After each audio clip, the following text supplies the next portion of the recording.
When you picture Cleopatra, what comes to mind? Is it the glamorous Elizabeth Taylor, draped in gold and jewels with her striking violet eyes? Or perhaps another Hollywood star, exuding an air of seductive mystery? For decades, popular culture has painted a very specific image of Egypt's last pharaoh. But what if I told you that this popular image is almost entirely wrong? The real Cleopatra was a figure far more complex, intelligent, and, in many ways, more fascinating than the one-dimensional seductress we see on screen. Let's start with a bombshell that surprises many. Cleopatra wasn't ethnically Egyptian. Her roots were firmly planted in Macedonia, Greece. She was a descendant of Ptolemy, the first Sotor, one of Alexander the Great's most trusted generals. After Alexander's death, his vast empire was carved up among his commanders. Ptolemy took control of Egypt. He established a Greek-speaking dynasty, the Ptolemaic kingdom, that would rule the land of the pharaohs for nearly 300 years. Cleopatra was the last of this long and often turbulent line. So, while she was born in Alexandria, Egypt, and was the Queen of Egypt, her heritage was purely Greek. In fact, she was the first ruler in her family's long reign to actually bother learning the Egyptian language. This was a brilliant political move that endeared her to her subjects. She didn't just stop at Egyptian. Ancient sources, like the historian Plutarch, tell us that Cleopatra was a linguistic prodigy. She was said to speak at least 9 languages, including Ethiopian, Hebrew, Arabic, and the languages of other neighboring peoples. This ability to communicate directly with foreign dignitaries and her own diverse subjects, without the need for translators, gave her an immense diplomatic advantage. It showcased an incredible intellect and a deep understanding of the world she inhabited. This brings us to another key aspect of her character that Hollywood often overlooks: her mind. Cleopatra was exceptionally well educated in the great intellectual hub of Alexandria, a city famous for its legendary library. She studied mathematics, philosophy, oratory, and astronomy. She wasn't just a pretty face. She was a formidable intellectual powerhouse, capable of holding her own in discussions with the sharpest minds of her time. Her political acumen was just as sharp. Cleopatra inherited a kingdom that was in decline, constantly under threat from the expanding power of Rome.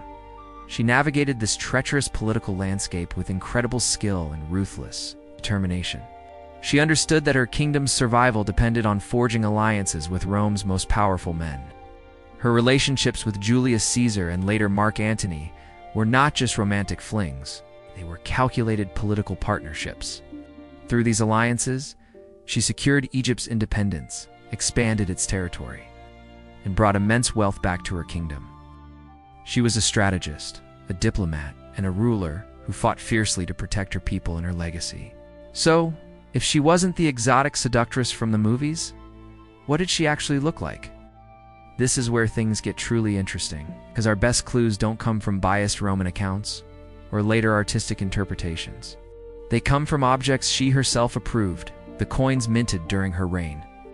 These coins were a form of ancient propaganda, designed to project a specific image of the ruler to the public. They're her official portrait. And the face on these coins is a world away from Elizabeth Taylor. The profiles show a woman with a prominent, slightly hooked nose, a sloping forehead, and a strong, determined chin. Her features are sharp and pronounced, not softly delicate. She is often depicted with her hair styled in a traditional Greek melon coiffure, pulled back tightly into a bun. This was the hairstyle of a respectable Ptolemaic queen, not a Hollywood siren.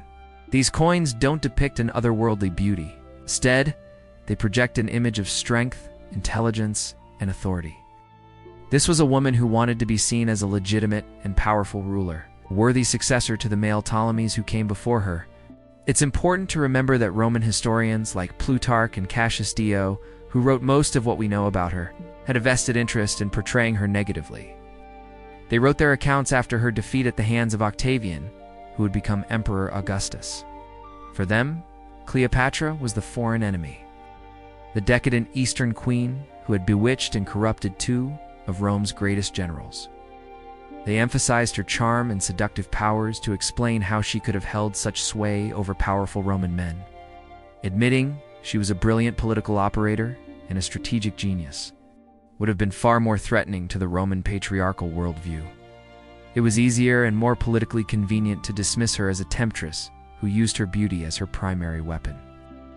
But the evidence suggests her real power lay not in her looks, but in her charisma, her voice, and her powerful intellect. Plutarch himself, despite his Roman bias, noted that it was a pleasure merely to hear the sound of her voice.